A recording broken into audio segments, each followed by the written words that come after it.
One has broken or is on track to break 2 million in their first 12 months of owning a brand new frozen yogurt store. That's Neil Hershman, the CEO of 16 Handles, a regional frozen yogurt franchise that he acquired from the original founder in 2022. But Neil started as a franchise owner himself. So the first location I took over was the Murray Hill store. It's a great location in Manhattan. So it was a higher revenue store. I did do an SBA loan on it because it was a very stable store and very stable profit center. Neil scaled to 6 locations before acquiring the entire brand, which now has 35 plus locations open and 30 more in development. In this conversation, we go through the economics of frozen yogurt franchises and his full journey to today, including why he took a bet on this category.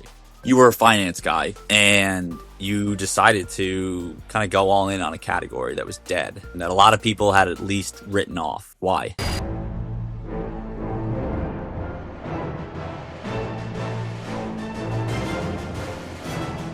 When you look backwards on things, when I was there leaving my finance job, I didn't even know I was going into 16 Handles. It was sort of like an idea of getting into the food business. And then 16 Handles in particular was just a very successful brand within New York City, especially, but didn't have the leadership that was taking it onwards, especially at the point that I was introduced to 16 Handles, because they had, in a sense, made their money, done organic expansion, and then like many entrepreneurs do or founders do, like you sort of get bored of the same types of things sometimes. And so they were thinking about other offshoots and other business models and things. And 16 Hills was sort of left in the background a little bit, I'd say. And so that's when I saw 16 Hills was like, this is the opportunity. This needs some fresh blood. Let me be a franchisee, but also push the needle a little bit to see what's possible in terms of how successful the individual store I took over was first, then the group of stores I took over, and then sort of the decision to buy out franchisor. In general, what do you think people get wrong about the category that you quickly saw after becoming a franchisee? I think legacy brands are legacy brands because they're in a product or a category or whatever it is that has demand always. And that's how they were able to become legacy brands. And the fact that there was so many stores at some point and it was so popular shows that like people know what the product is. You don't have to educate somebody on like, I just brought over this product from, this other country, or we just made this in our kitchen after 5 years of testing. It's like everybody knows what frozen yogurt is already. So there's no training. It's just, you have to get the brand and the timing and the actual product right. And that's what, 16 House had, I'd say a few of those things, but not all of those lined up at the time when I sort of started and then took over. And so that was sort of my job, is just to bring back the hype to the brand and research the category. But the category has always been like popular. And if you look at like the sales trajectory of 16 Handles over the years, like same stores have always increased in sales, partially because of price increase, but also partially because over time you get more loyal guests. And it's, again, not a category people had to learn about. It's just they had to find the specific stores to shop at. And like dessert's never going to go away, right? Everybody, loves sugar in this country, but just like some kind of release, some kind of after dinner treat. And then frozen yogurt is the healthier dessert. And so as we think about where America is moving and where the world is moving, of course, it's a category that's going to survive. Yeah. Let's also talk about I'll have to walk people through the general unit economics so they can see that there is like a real business to be had at the 4-wall level. I think maybe an 800K store, which is the average in the FDD, like what does that look like from a rent percentage, labor model, and, margins, right? When it's done right, if that makes sense, which you as a franchisee have experience on yourself. Yeah. I'd say like the very quick answer is the goal is to be a 20% or above margin. That's not just frozen yogurt. I feel like that's, the QSR industry, Gold like standard. gold standard is get to 20% or above. Where it helps with us is we might be lower revenue than full service or full meal places, but we're much smaller, much lower labor, very cost efficient, cost of goods. And so we're able to achieve that margin a little bit easier and on much lower revenue, I'd say, than like a Chick-fil-A that, is doing 9 million, but at 6 million, it struggles. So to break it down a little bit further, it's like rent, we usually aim for below 15%. Below 10% is ideal, especially for kind of your base rent, because obviously it's going to increase over the life of the lease. But, below 15% of the expected sales within the store and the market environment would be the goal. And then, yeah, labor, is very efficient. We're, 2 to 3 people on most shifts. If you're like real busy on a Friday, Saturday night, you're talking about 5 or 6 people at the most. But typically our stores run with teams of like a total of 12 staff or so, plus either a manager or if it's an active owner, the owner. So it's a much smaller team, much less labor than a typical model. And that's because you have the self-serve machines, right? So you don't need labor prepping food or, a Cold Stone Creamery. They're like, getting out all the extra toppings and, mashing the ice cream together. Like you guys your customers walk in and self-serve. Yeah, the great thing about self-serve is the customers love it because the individuality of making exactly what you want, exactly how many sprinkles you want or gummy bears or whatever you're going to mix together.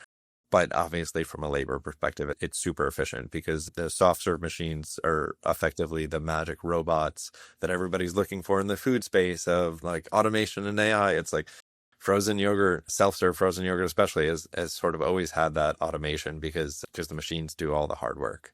Yeah. And so if you are doing that correctly, or is an 800K store able to get to that 20% margin? Or I know you have a 2 million store in the system. I'd imagine where that's hitting it. But yeah, like, at what point do the economics become? Yeah, our AUV store, like a typical store, should definitely be hitting a margin like that. If they're not, there's something either wrong in the operations or just like with the rent being paid or something like that. But it's like pretty typical, I think, to sort of hit those margins as long as you're running the business well and achieving, our AUV of I think it was 805K last year, which or in last year's 2024 FDD or 2025 FDD, which Yeah, is based on 2024 results. yes, Sorry. So now the you're good. 2026 FDD, which will be based on 2025 results, will be also comped up from there. And so if you're hitting that and you're not like hitting that mark, which compared to a lot of other froyo chains, mom and pop shops, is much higher than they're able to achieve. But that's, I think, because of the brand, because of the premium product, and because of the locations we take, we're able to get much better AUV.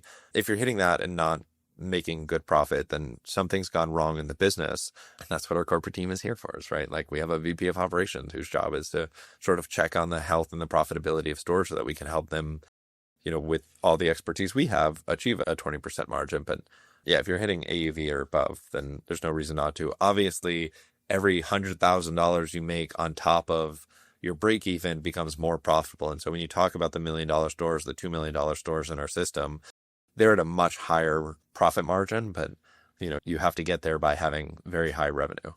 Yeah. And I remember from our previous conversation before this, it sounds like the suburbs are, some of the suburb locations are doing well. Obviously, you're based in New York. Your locations that you bought into originally as a franchisee were New York City based. It's just a very different landscape than maybe where some of these other stores are opening. So are you seeing anything in these suburb locations that maybe are you thinking it's better? Or I guess my question is ultimately, do you think it's better in the concept works better in suburbia versus urban environments? It's cool because it works in both, but the growth of the brand will be in particular suburban environments because our stores serve communities and you don't really have that sense of community so much in New York City, and there's so much competition and so much like throughput on businesses.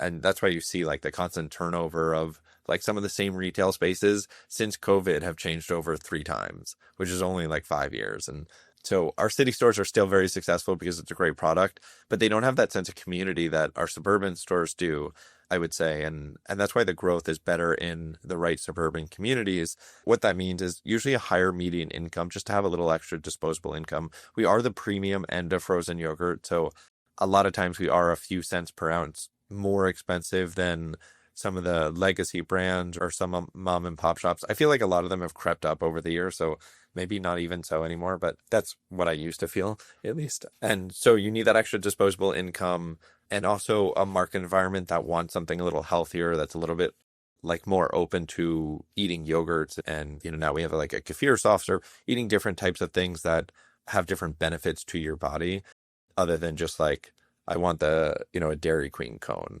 Yeah. that, has so many like artificial gums and whatnot in it, but it's delicious. It's just like, it's not the healthiest thing you could put in your body. Not that we're selling salad, just to be clear. I know we're not. It's just, I think it takes the right type of environment. And then we want like some sort of walkability, some type of synergy with our neighbors. The walkability you see more in the Northeast, where you have these downtown corridors that's, a few shops in the downtown of a small town, a restaurant or a few restaurants, and everyone can sort of synergize together. Everyone sort of has the same business hours, and then all of a sudden the lights close and the town is dead. And so it's like those towns usually work very well if it's the right one with a few different restaurants, things that attract people at night, especially. And then in, let's say, Texas or Florida, where you're looking more at centers, there we look for synergy with the neighboring tenants. Again, restaurants, some kind of nightlife, some kind of pull. 16 Handles is a destination, but we don't want to just be a destination. We also want the center to help bring people to us, especially customers coming for the first time. And we want people to know where the 16 Handles is. So, it's easier for us to say, hey, it's by the Publix in town or by something like, and that way immediately 16 Handles by the Publix. You don't have to sort of say, oh, we've got to remember this address and write it down so that we go check it out sometime.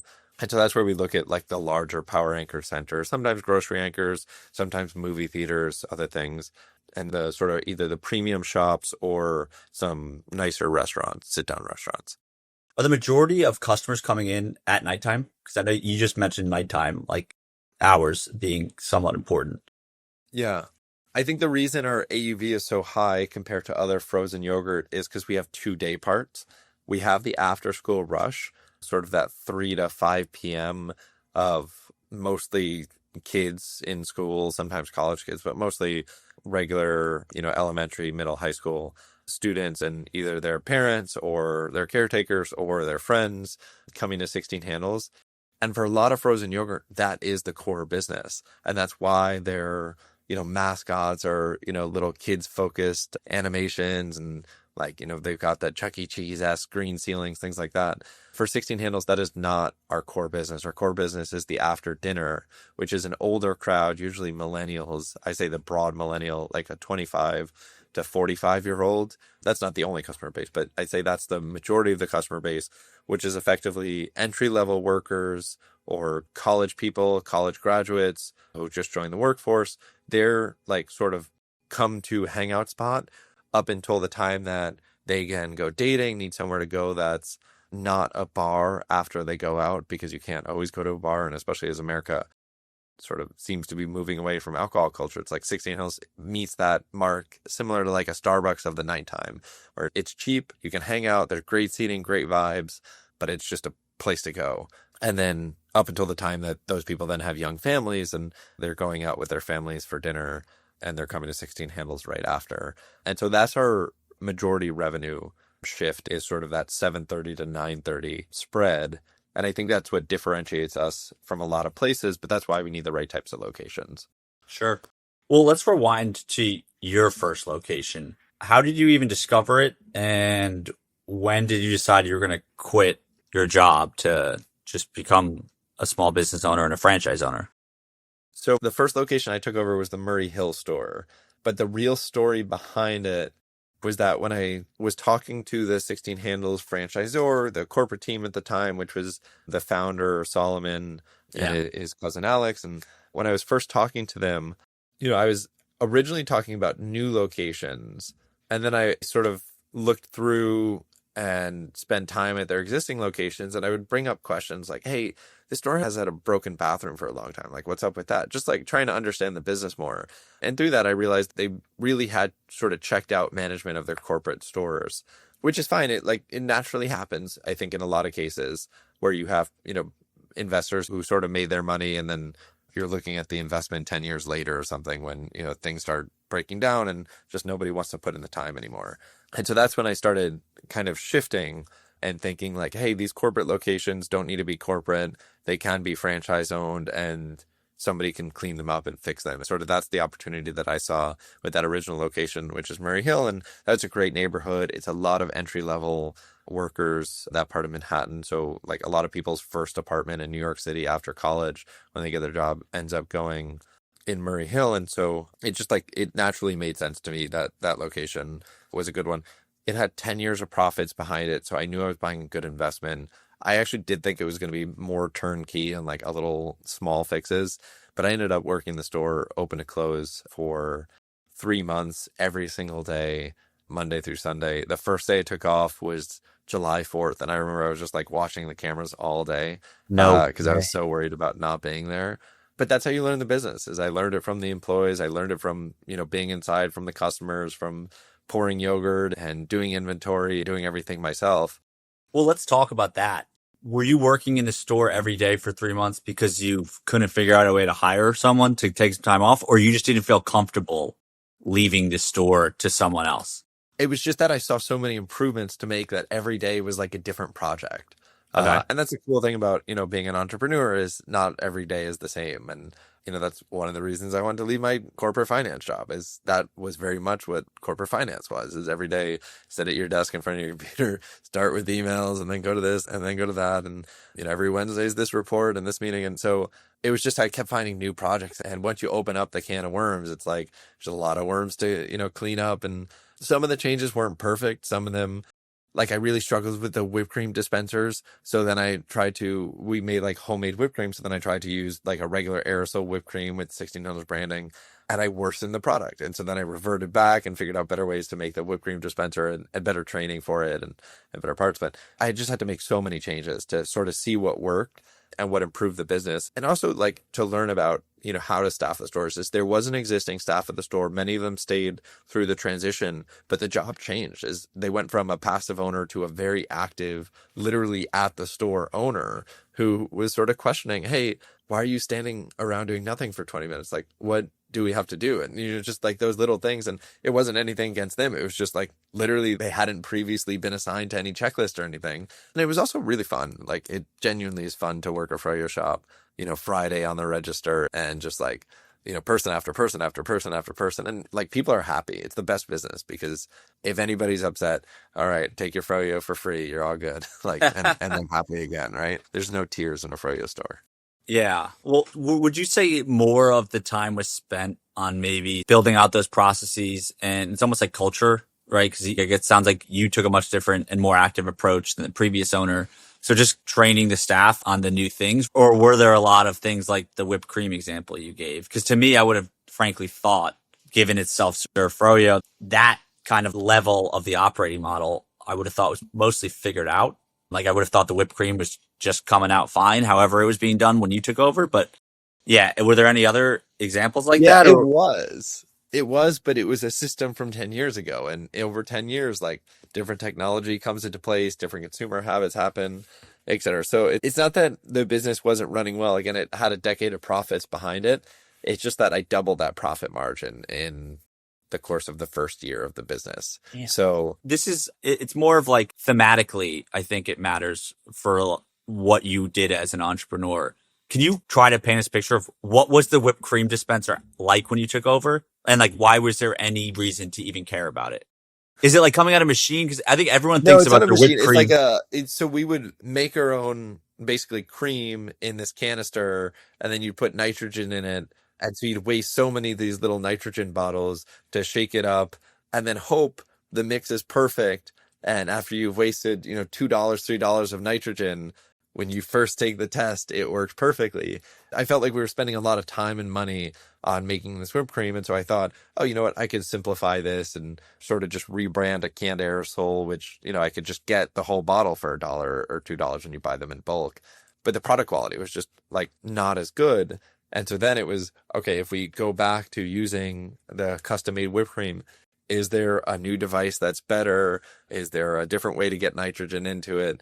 The staff training has to be better. There has to be like a video that people watch that it walks them through actually making it. Because a lot of times people would like make it and just mess up and then you just have to dump it out, start over. So yeah, it was just like figuring that out. I think the biggest improvements though I made in that store were probably more related to like just the technology and the marketing side of it, the labor. There's a lot of unnecessary labor because there was no checklist or procedures in place. So it was sort of like, remember what to do during these times of the day.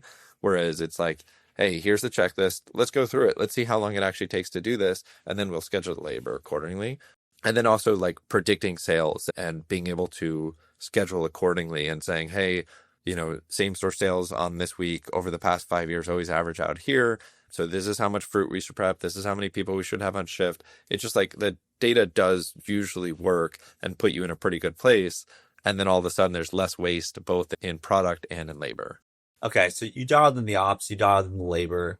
For whatever you can share, what were the deal terms of that first store? Did you have to pay cash? Did you use an SBA loan? And anything, you said you doubled profits. I mean, were you at that 800K, 20% margin level? Or is this, I know this is 2019 as well, so we're going Yeah, back a little bit, but it was above an AUV store. It's a great location in Manhattan. So it was a higher revenue store. I did do an SBA loan on it because it was a very stable store and very stable profit center. Extended the lease as part of the takeover because that's always the risk with sort of buying these businesses is how long is the lease, especially once they're stabilized, because you want it as long as possible. Otherwise, if the landlord has the chance to renegotiate a renewal, it's probably not going to be as favorable as negotiating it, 10 years earlier when the market is usually a little bit lower. So yeah, that was sort of how the deal structure came about. Typically, like these businesses trade at 3 times EBITDA, I'd say is the average. Sometimes if there's like a lot of growth potential, it's a 4 times number. If it's like very stable with low lease remaining, it might be like a 2.5 times. But I think we traded at exactly a 3 times margin on EBITDA. Yeah, and I want to say 60% funded SPA for that transaction, and then the rest I like pulled my bonus and like whatever other cash I could sort of find. And I thought it was a very safe investment and I thought it was turnkey. And so I was also at a point in my life where like I didn't have kids or anything. So I was taking risks. And so I sort of put everything on just like, hey, 16 ounce will be an easy one. And then that will start putting out cash very quickly. And it did, but obviously it wasn't an easy one. I spent a lot of time working on it, but those improvements were the best investment I could make. And so soon after I said, I've got to scale this and get more 16 handles and do these same improvements, bring up the revenue through the same marketing, through the same delivery channels, everything that I was doing, plus the operational fixes. And so that was sort of my next step is I acquired the additional 2 corporate stores, which was East Village and the Chelsea location, and did the exact same thing I had done to Murray Hill there. okay. And how quickly did those second and third acquisitions happen after the first one? They were both end of August. So that was 4 or 5 months later. So I spent those 3 months working Murray Hill. And then as I sort of felt like the changes were mostly implemented, I was still going there daily and sort of working out of an office in the store. But that's when I had reached out to the corporate team. And I had seen how my sales were comping up 3 times as much in the Murray Hill store as those other locations in the city. And so I knew they just weren't implementing changes and they didn't have that capacity in their office or their support to help the stores. So it just made sense, both for me and for them, that they transition those formerly corporate stores to franchise locations. All right. So, it sounds great because you figure out that you can, it's basically an arbitrage. You know that you can execute now on growing the store profitability, but it's also August 2019 and you didn't realize what was coming down the pipeline with COVID. So how many stores did you own when COVID hit?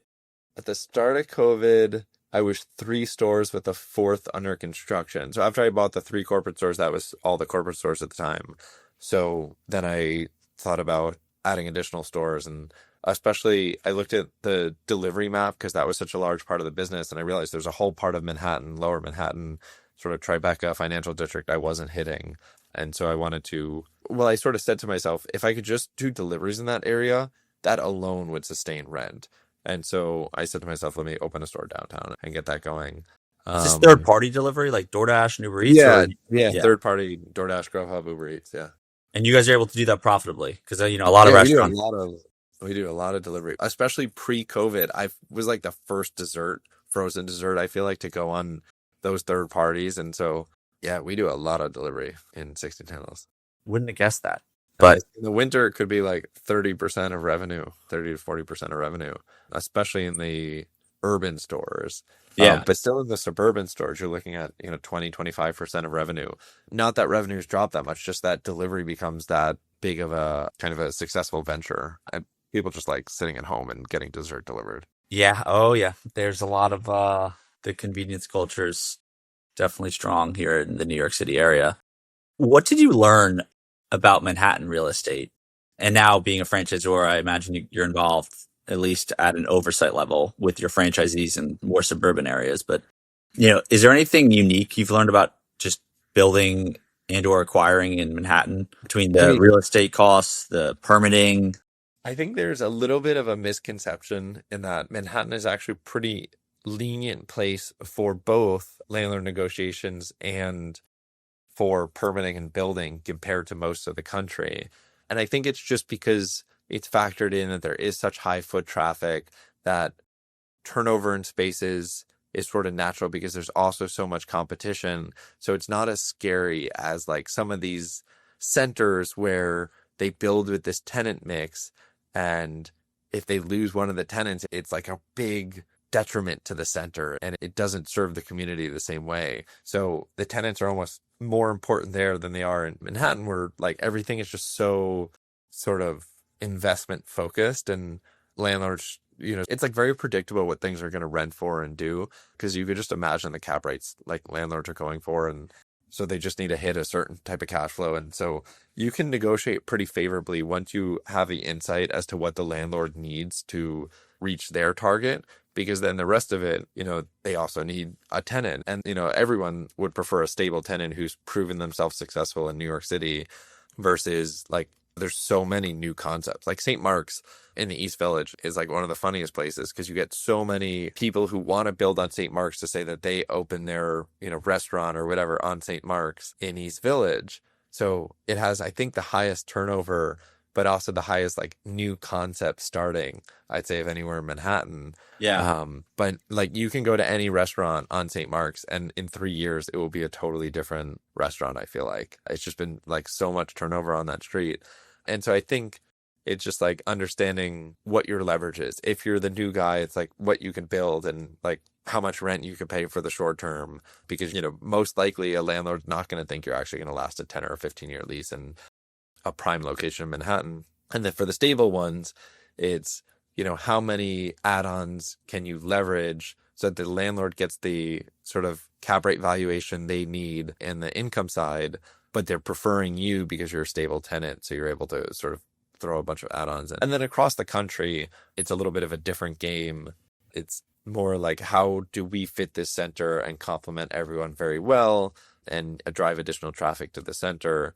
And like, there's a lot more look into the tenant mix in these types of centers than there is in Manhattan, where like my most successful location is in Upper East Side, where we have a Pinkberry and a gelato space within a 5-second walk, like literally steps away on both sides are other like desserts. And so it's just like no other place in the country can Yeah. sustain that many, ice cream desserts within one place and then still have very profitable, very successful locations in those same areas. So we're definitely in a bubble here. Yeah. And yeah, so it doesn't matter like the tenant mix within, a space. And that's where, that's totally forgotten in Manhattan, but very important in the rest of the country.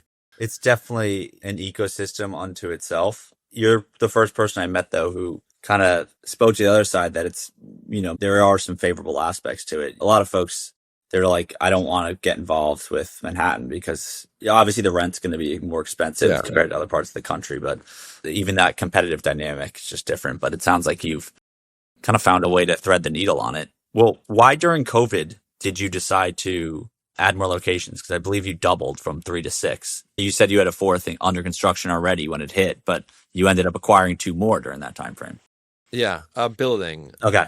It was just the real estate was really favorable. Landlords were sort of desperate. And so then all the metrics went away.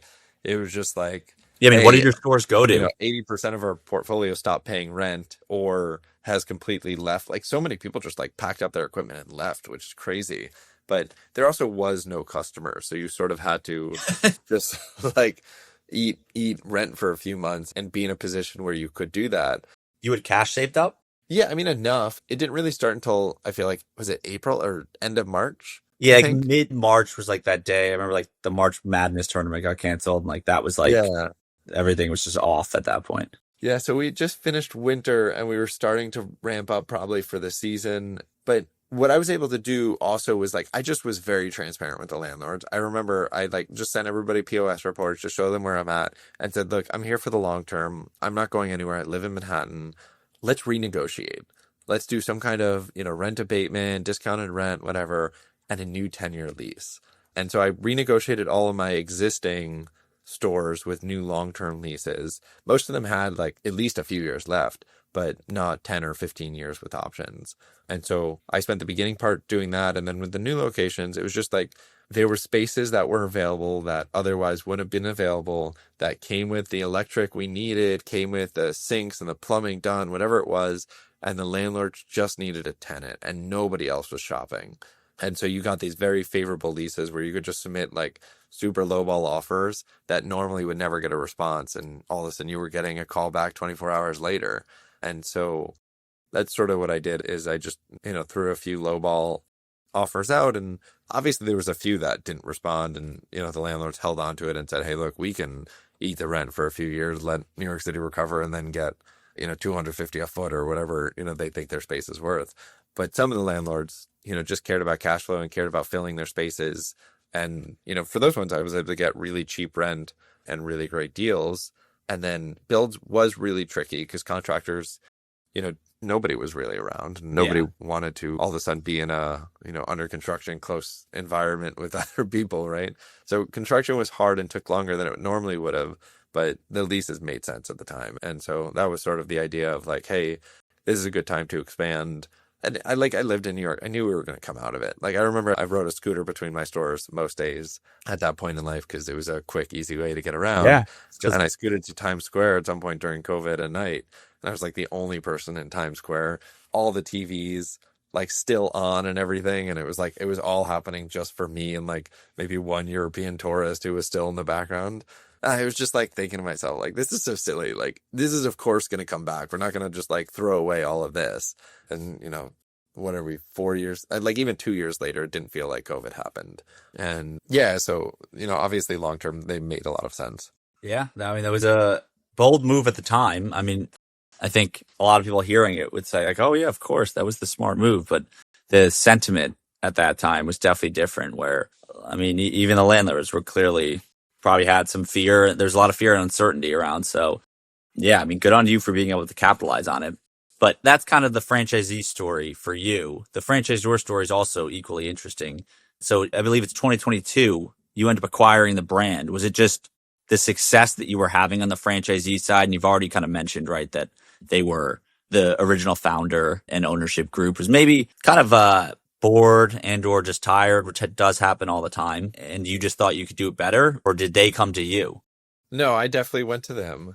I think for me, it was really like at some point looking at the path ahead, and it was, do I continue building more stores and sort of scaling this brand and changing the direction of it? The new stores I built looked different than the old stores. I was using different colors, I was using different design, different countertops. Like I designed it the way that I felt from my experience of owning the stores, from working them, was the direction that the brand needed to go. And so it's, do I continue to franchise and make these decisions on behalf of a franchisor that's absentee? And then I was limited by my own like capital, or I had to start like taking bank money to expand. And then it's like, how much are my loans now? And now it's like that factored into rent. Is it even worth, like, at what point do I stop building more stores and just sort of be okay with where it's at? There was so many questions sort of running around versus do I take everything I've learned and now get to power the brand and move the brand in that direction. And then I get to scale it. But instead of like bank money, we get to use other franchisees who will also reach the same success that I've reached. And so now it's like, it's way more fun than like being a corporate entity that just like owns a bunch of stores. It's, we're all different owners across different neighborhoods and different communities that are all reaching the same success through the same vehicle and the same product. And then, I knew that there was innovation within the product that I could do and that would help same store sales. And so, all those things sort of combined, it was clear that the direction to go was acquire corporate. The problem was I had a corporate team that wasn't ready to give up their baby of sorts. So, that always is a very tricky negotiation to go in with somebody who doesn't need to sell their business. And unfortunately, this kind of all came to me post-COVID. because I think, during COVID, things were more negotiable than they were as we sort of got out of COVID, rebounded. And so it was a very tough negotiation. I would say there was probably 3 months back and forth where maybe we had LOIs flying, but it was just like conversations here and there, and let me think about it, and that's too much, but let me come back with a counter or whatever.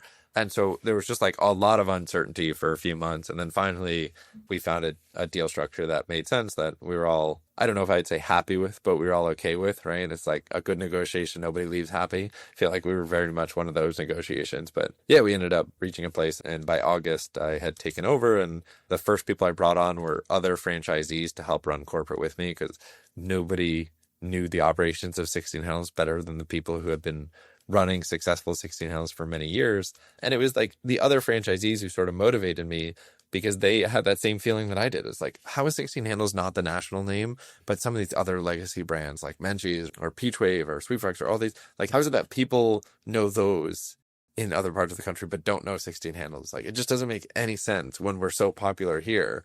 And so we all felt that same sort of growth potential and wanted to achieve that. And so we spent probably 6 months just like shifting the internal systems of the corporate office to the direction that I had moved my stores in, to be more profitable, higher revenue, like I would say trendier, and maybe like more decisive marketing rather than, playing it safe, I'd say.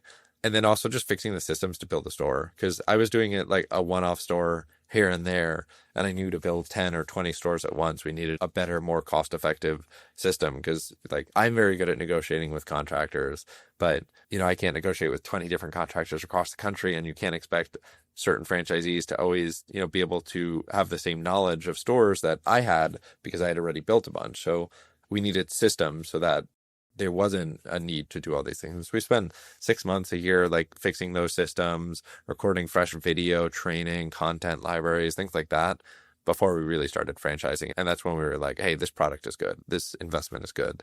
Let's find the right partners, the right communities, and grow the business. Did you raise money to acquire the franchisor? And also, even what was your plan for your actual locations? Did you have a GM hired to take care of that? Because surely, is doing both at the same time or impossible. Yeah. So I had GMs, I had like store managers and then district managers on top of them, two district managers, even at the time. But yes, they both sort of were, I guess, in one sense promoted, because I was promoted in a way to, CEO of the franchisor. But I did keep my locations franchised. They didn't roll into corporate, so they're not like paid for by corporate like many other franchisors do.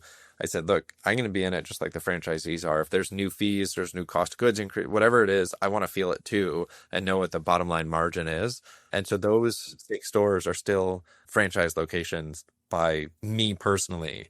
That So you're paying royalties to the company that you're in charge of. I do, yeah. And that's where my family gets our income from, right? So it's very important to me that the profitability of 16 Handles maintains. But that has helped me as a CEO really grow the franchise and make sure that our franchisees are successful. And like the marketing that they do is the same marketing I'm doing for my store. So it's like, it's not just this made up theoretical whatever. It's like literally this is what we need to do to be successful. You can trust me because I don't know, I'm trying to make a buck too. Yeah, yeah. And The incentives are very aligned. yeah, Obviously, like, I mean, there's folks at different franchise brands where the executives or maybe even the CEO like owns a location or two, but I think a lot of those scenarios, they're like an affiliate owned. They don't pay royalties and stuff like that. So, you'd still think that it helps them inform their decision making. But I think you're really putting your money where your mouth is, because if you do increase the royalties, you're also paying it. So we're it's, very proud that we're not private equity owned. yeah. I think a lot of franchisors have moved in that direction. And some like successfully, you look at the franchisor years later and they are, have more locations, their AV's gone up, but a lot not that direction, and instead find that their franchisees are suing the franchisor because they were overpromised, underdelivered. And I think we're very like transparent. You're going to get what you get because like we're the franchisor, and we're very like in the weeds with people through this process. And look, not every location of any brand is going to be successful, right? There's going to be ones that do better, ones that do worse. That's sort of the fun in small business, is like you're taking a risk. It's not gambling because you do have a lot of control over these things, but right? Like if everything was so predictable, then there'd be no fun in it, right? It would Yeah. take away the sort of mystery. But at least like I think all of our franchisees as they open are just like so stoked about the project that they went through and working with our team. And then they all have the opportunity for success. We would never like pick a location or allow a franchisee to pick a location or lease or something that didn't at least give them the opportunity for success. So everyone has very much the opportunity for success and knows we're in the same game as them. So yeah, it's been fun and it's been great. We've just closed our like highest growth quarter, both in terms of openings, revenue, and of new like franchise sales. And we're finding very qualified franchisees, but we're like very particular about who we want to work with. We want to like serve communities through our stores, not just like investors, if that makes sense.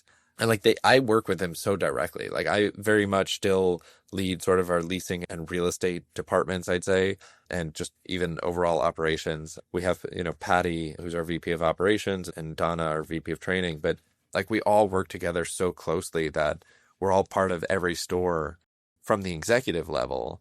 And then we don't want to work with franchisees like we don't like, you know what I mean? It's like, so we find people that are great, that are in it for the right reasons, that just like have that sense of community and that sense of like, this product is better than anything else in the world. And like, we just find the right franchisees. And so it's a really fun job. I want to talk more about the scale of where the business is at today, but before I do, you mentioned earlier that some of your first hires, I think, at the franchisor were other franchisees. So did I hear that right? That like you actually brought them onto your executive team, or did you just mean like as No, they came on franchisor our advisors? Yeah, they came on our executive team, very much help build the manuals or build or update the training manuals and sort of all the different documentation, everything that goes into building out a store.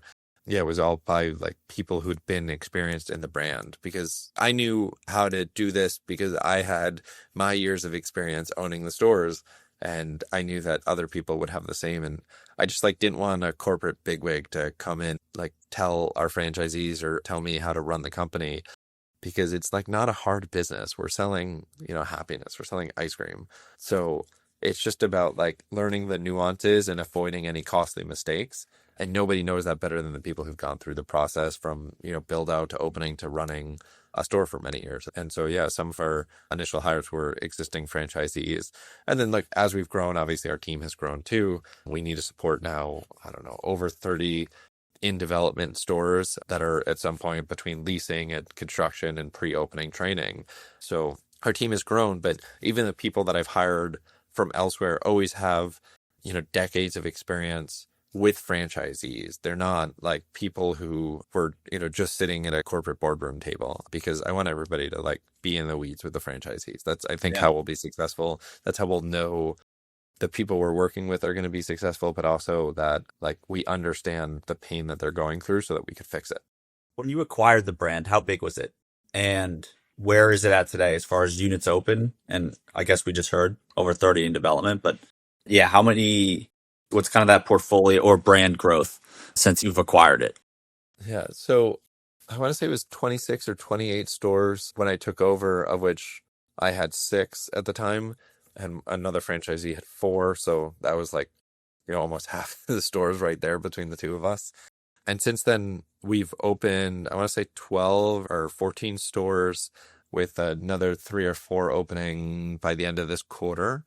And obviously, revenue system wide has gone up. Same store sales have gone up pretty dramatically since I've taken over as well. Every quarter has been up, but then, the biggest increases, like many stores that are 13 or 10 years old, are hitting their highest revenue ever last year and had hit that the year before. And now we're on track to beat it this year. So it's like we keep breaking new records with the existing stores, but then obviously opening new stores. Of the stores we've opened, many of them have broken, like we call the $1 million frozen yogurt store sort of the barrier. I think a lot of brands, like we're so excited if they had one. We have many, and we want all of our new stores to open and be $1 million stores. That's sort of the goal. If you're hitting that, you're very happy. You're coming in, buying a second unit, buying your territory, and creating a vehicle for success for your family. And so we'd very much like to see that for all of our franchisees. And I think the biggest testament to what we've done is, I want to say 5 or so franchisees who opened this year within their first 12 months are on track or have broken 1 million. One has broken or is on track to break 2 million in their first 12 months of owning a brand new frozen yogurt store. So it's sort of a testament to the brand, the marketing, the system that we have, but then also that when you put a 16 handles in the right community, the demand is very much there. It's not a, an old category people don't want. It's like, this is, unbelievable numbers for the types of, labor and cost of goods margins that we have.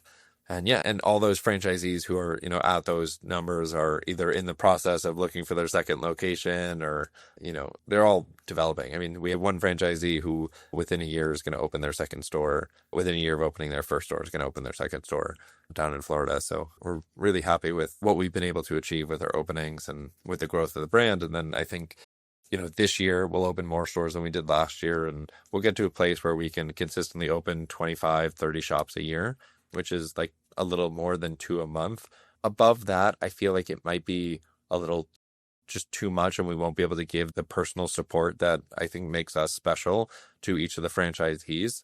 But because of like the churn and the time it takes to find the right real estate, I think we're currently getting close to that track of opening about, 2 a month. And that's where I feel really confident that the brand can continue to scale. And in a few years, that gets us to be a national household name and continue to expand across the country. It's a very healthy rate of growth for sure. And you're crediting this to the systems and to what you guys have been doing versus, we've spoken about these media narratives about this category specifically. So is this 16 handles just knows where to go and where frozen yogurt can work and how to do it. And it's not, hey, frozen yogurt's making a comeback.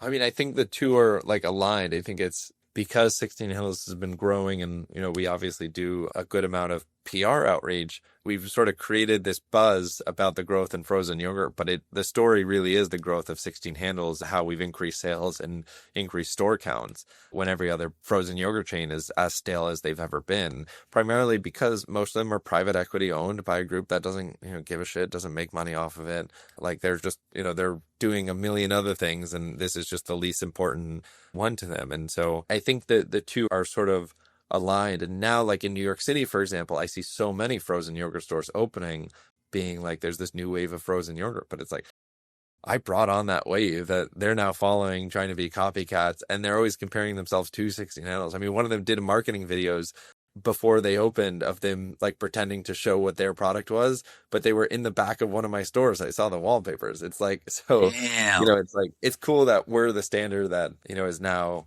finding those copycats, right? I think in a lot of ways that's just a compliment to what we've done. But I think this narrative and this wave of frozen yogurt press is very much led by us. It's not necessarily that the category is becoming more popular.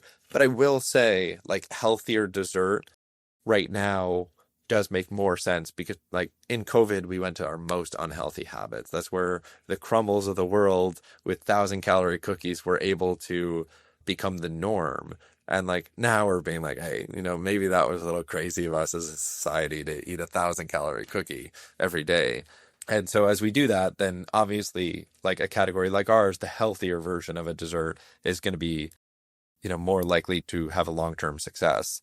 And, I think that gives us good positioning, but we'll always have that positioning. It's always sort of the affordable luxury, the lower calorie, healthier dessert, but then still dessert. So it fits a nice large market segment.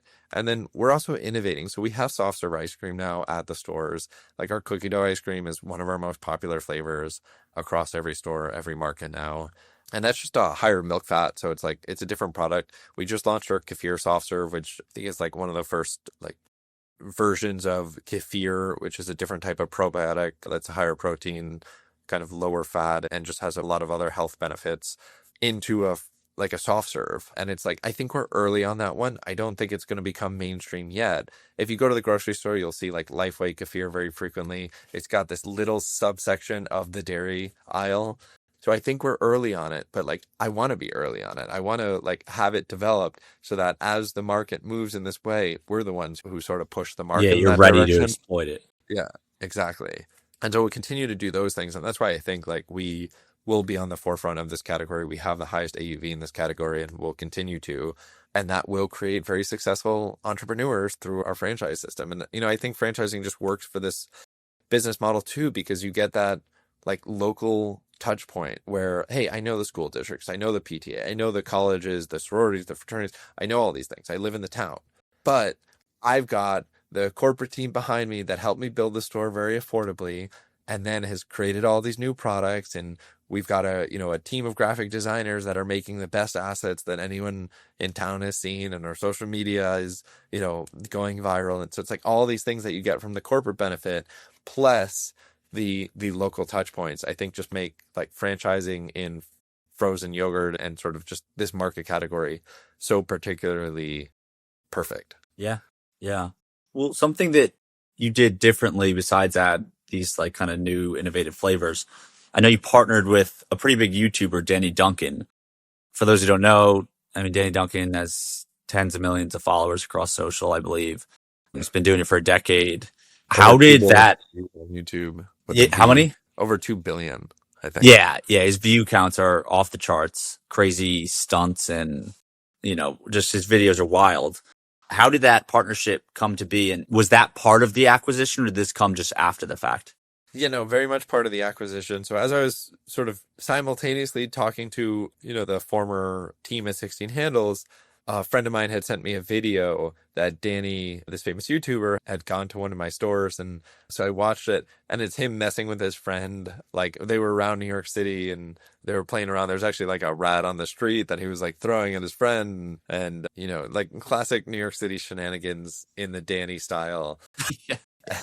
And then they happened upon a 16 ounce. I think they were just looking for dessert. And so they went to a 16 ounce. And so he's sitting there eating a cup of froyo and like a good ambassador, as I think any franchisee or local entrepreneur would be when a famous person's at your store. You try and give them kind of that extra A+ service, and that way they talk about your brand more and you get kind of that free marketing dollar. So being a good ambassador, I sent him in a DM on Instagram, like, thanks for stopping by. Next time you're in New York City, I'll comp you a gift card or some things that you don't have to pay and you can get for all your friends, something like that. And he responded, and then somehow the conversation just turned into like a larger realization that we're kind of similar ages and similar sort of entrepreneur lifestyles. His YouTube persona is part of it, but then obviously this is a business and he's created a lot of himself, but he's a great entrepreneur through all this and just a great human being. And so we sort of became friends, and on a call one day, he was talking about 16 ounce. He's like, why don't you just buy it if you know everything about it? I was like, well, I'm actually in the process of it, but here's all the pain points of, this negotiation and the financing and whatnot. And like in maybe 1 minute of talking about it, he was like, all right, well, I'll invest too. And it did sort of help get us over the finish line. And I know the old owner also appreciated knowing that, the new group was going to have this potential for marketing with Danny behind us. And so he is a co-owner and an investor in the brand from the corporate acquisition. And then he really, helped in the initial locations in marketing them and sort of finding the right franchisees and setting up our corporate team for like understanding the internet. It sounds like so silly, but like in a large part, he's able to see trends so much earlier than anyone else I've ever met and understand what people are like going to be addicted to in the future. And so like having that asset significantly helps you. And it did help us grow initially and continues to. And he's also a friend, so we talk very frequently, and he knows what's going on with 16 Hills and is always coming up with new ideas, some of which we implement, some of which totally out of left field. But like all of us have that, right? It's like you just got to spitball sometimes and, see what makes sense to everybody. And yeah, so it's been fun, but yeah, Danny's great, and he's a co-owner of 16 Handles with me. It's super cool. And I think you're probably a bit early to the trend. I mean, I think it was at that point, the writing was, at least to people who were studying the industry closely, could tell that like social media driven content for a brand can be a massive accelerator and boost to the actual stores. And then Dave's Hot Chicken has since really proved that out. Another brand, Pop Up Bagels, is doing it. I'd say obviously much different categories than what you're operating in. But yeah, I think there's a lot of brands. I mean, you made the comment like understanding the internet. A lot of franchise brands are growing nationally, but I would say that they're leaving a lot on the table by not truly investing in just being top of mind for customers on socials and digitally in general.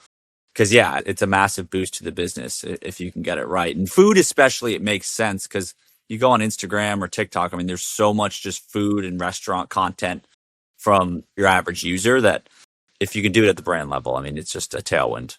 Yeah, I think it's helped us a lot. But yeah, I see more brands sort of going through the same path, and also other YouTubers or celebrities now joining specifically franchise brands in the food services industry. And it can be a really good partnership or it could be terrible. Yeah. It's just, how it's actually managed and executed. And I think me and Danny have done a pretty good job so far. It's awesome. Well, how do you have a goal with the brand? Like, how big do you think it can get? And are you targeting some unit count, or are you just following that? You're kind of, like you said, at that point where it's 2 locations ish a month that you're opening now, and you just want to keep growing this until you have that national presence. I'll go back to something I said at the beginning where it's like, when I look backwards, it will make more sense. I don't know exactly what the unit count is. I'm sure at some point it will come to us. Like it will just like make sense. Hey, we don't grow the brand further, or at least in America, now we try international, whatever it is. At some point, we don't want to oversaturate the market. That's, been done in every industry and every category before and usually doesn't work out. So I think there is going to be a level of growth. I think very easily we can look at 250 different sort of suburban cities that make sense for 16 handles, some of which have frozen desserts already or even frozen yogurt and competitors that will just like outperform and, be a better product offering then. Some have nothing and need the product. So I think very like easily we can see a path to get to, hundreds of stores across America. I don't think we're going to be a concept that has, thousands of stores across America, but I don't know exactly what the limit is. And because we're being a little bit more stable and secure about our growth, I don't think we'll like just immediately blow past whatever that limit is. I think we're going to find it and it will make sense looking backwards. But right now, I don't know exactly what that number is. We just want to keep opening $1 million froyo shops, and we need the right towns and not an oversaturated market to do that. Yeah. Oversaturated markets bring down really all the players. So yeah, this has been a great conversation, man. Learned a lot about the category and the brand. And my closing question for guests is, what person played a big part in your success thus far, but maybe doesn't get the credit that they deserve? Yeah, I mean, this is like so stereotypical, but I'll go with my dad because he was a doctor, which I think like today when you look at doctors, they're very like sort of corporate, and he was very much not the corporate doctor. He runs his own office. Like literally he runs the office. He's the admin. He's the sort of everything there. And so like just being able to watch him do phone calls of like managing every part of his business, both from like the customer service side of like calling patients on the weekend after he operated them on a Friday or Thursday and checking in on them, or going to the hospital and doing rounds, and then to the operation side of like dealing with his vendors and like being on so many of those phone calls, because I feel like during my childhood he was like driving me to hockey games or hockey practice or something, and so there was so much time we had in the car where like he wasn't even necessarily trying to teach me, but you just absorb through learning as a child. And so much of being an entrepreneur I learned from him, even though he's not in an entrepreneurial field per se. Like, I don't think anybody looks at that industry and says, oh, these are a bunch of entrepreneurs. But there's a lot of, owner practicing doctors who are entrepreneurs. And he was one of them. And so I think he taught me way more about business than about anything medical. And that has since given me sort of the arsenal of, how to negotiate things, how to understand, the basics of running a business. And yeah, so I'll give it to my dad. Great answer. Love to hear it. Never heard of I could see the parallels from his practice to entrepreneurship, but that's a response I haven't heard. So super cool, man. Thanks for coming on the show. And yeah, we'll plug your brand and everything in the show notes, folks, so you can check out 16 Handles and all the stuff Neil's up to. But thanks again for coming on. Thank you. Pleasure to be here. Awesome.